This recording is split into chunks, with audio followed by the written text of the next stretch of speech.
Live from Los Angeles, welcome back to Good Morning La La Land. In this overworked, overspent, overconnected world, it's time to reclaim your life. To hell with the hustle. We've got Jeff Bethke in the house. Congratulations on the launch of your new book, by the way. Thank you. So tell us a little bit about what's in the book and what prompted it for you. Yeah, well, I open up, I think, first chapter, first page with me and my wife basically getting to this place of overwhelm, burnout, overconnected, just kind of fried, right?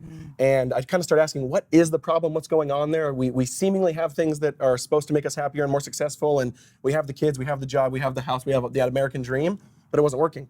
And so I kind of try to distill that problem throughout the whole book, and it kind of, hustle, of course, is fine. You need to work hard, you need to do all those things, but I use that as a catch-all for that kind of spirit of too much, right? Of going to the rat race in another way. Let's take a look at the video for the book. Cool.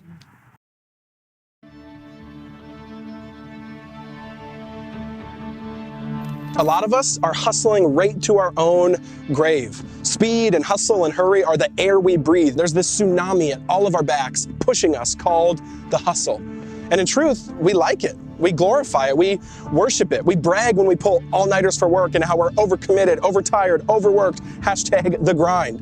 But one quick question. How's that going for us? Guys, I spent 2 years on this book. I'm so excited. I hope it blesses you. This is available anywhere books are sold. I just want to give permission to all of you that you can opt out of this hustle culture. I think so many of us are slaves to it, or we think we have to, or we're going to look lazy. Who cares? You have permission to say no. Jesus has a better way. That's what this book's about. It starts with saying no to hustle. Then we can lean into God's pace, God's cadence, and what he says is true about us as we are becoming more and more like him every single day.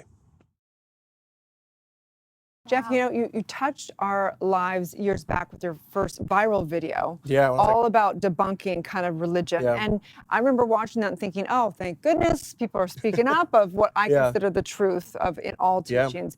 And how does that play into what you just said in the video about getting into that inspired faith? Yeah, so I kind of use this, I think his name's Koisuke Koyama, Japanese theologian, and he has this kind of interesting way to think about things where he kind of says, God, he calls, I think his book's called 3 miles per hour, because he says God actually walks at 3 miles per hour. There's actually and why? Because that's the speed of love, right? You're not hurried when you're walking at 3 miles per hour. You're slow, you're steady, you're faithful. And I think so many of us, if we could actually metaphorically or in real life, walk 3 miles per hour, it'd go a lot better for us. So what's holding us back from walking at that speed? Yeah, great question. I think I put this in the intro, but Derek Thompson, one of my favorite journalists, writes for The Atlantic. He has a really, really good article, I think, called The Religion of Workism. And we've basically making work almost this religion, that's what we're actually at the altar of. And that's what we're kind of worshiping. And he says what happened is about 50 years ago with that uptick in the American dream, you see that for all of human history before that, work was about making things, about making products. Now work's about making us. It's now about identity production. And because of that, that pressure is too enormous for us to actually hold.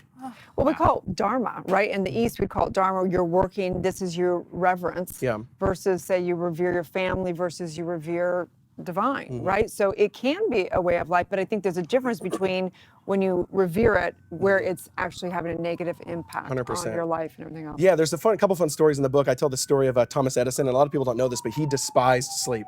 He hated it. He absolutely thought it was the worst thing ever. He thought it was weak. He slept about 4 hours per night.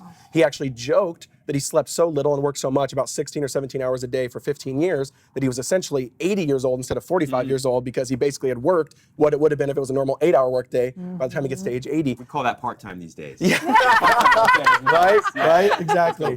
Yeah, but it's something like that where like he bore into the world an invention, the light bulb, that has disrupted out of a belief first that he hated sleep, and two, that has disrupted us in our circadian rhythms actually pretty substantially. You know what? That guy's a jerk. Just kidding. Right? Seriously. So the question then becomes, because I think most people, of course, they hear this, it resonates with them deeply, but they don't know how. Yeah, and let me just be clear too, like there's a level of hustle which we should be doing. Work hard, care about your job, care about doing things with a strong work ethic.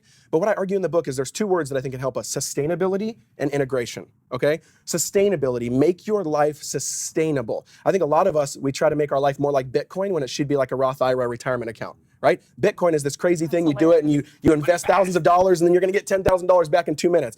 Roth IRA, you put a penny in every single day, you'll be wealthy when you're 60. That's what our lives metaphorically should look like, right? That we're putting in a penny every single day in regards to how we loving neighbors, loving our family, loving our friends, and then maybe we actually will be wealthy and relationally and in our work and how things flourishing. And then integration, same thing. To integrate our lives because we're so disintegrated. Everything's kind of going this way. Try to put things together in a certain way and it leads to help. So how did you become so genius at this? I mean, because you're speaking to the culture around things that we all really matter. Yeah. And you're doing it in such an eloquent way, bringing in philosophy, bringing in story, how did you get to? I don't know the answer to that. I mean, I like to joke with my wife. My love language is books, so I just like to read and sit there and be alone and not be with humans most of the week.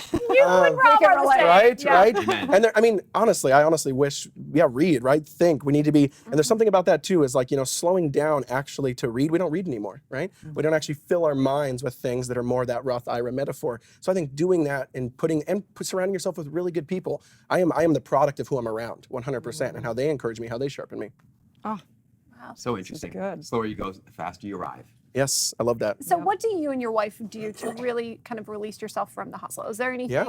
So there's like the last 6 chapters of the book is basically practices, meaning like I think if you cultivate these, they will be kind of acts of resistance at some level. You putting the stake in the ground and saying, no, I'm not going to, I'm going to reclaim my life. I'm going to do that. And so there's a couple different ones in there. Cultivating silence is a really strong one. Like, do you actually put any space in your day to be silent? And I also, again, metaphorically silent, because the phone is quiet, but the phone is noisy. You know what I mean? So like put that away, turn it off. We do not touch our phone for the first hour of the day. It is not allowed to come into the bedroom. It has to go back in the office before we go to bed at night. We have this 1-1-1 rule, we call it, where the phone has to be off 1 hour a day, 1 day a week, and then 1 full week a year. And people think that's crazy. Like, it's like, you do realize every human lived like that forever, like before 10 years ago. So it's really not that crazy. But practices that really set yourself up to point yourself in the right direction is really helpful. Wow. Well, thank you so much for the wisdom and genius that you're sharing. Please tell everyone where they can find and follow you and get the book. Jefferson Bethke on all socials, and then anywhere books are sold, audiobook as well, Amazon, Barnes & Noble, Target, all those things. Congratulations. Thank you so much. We appreciate you. Appreciate it. Stay tuned. We'll be back tomorrow. Good morning, LaLa.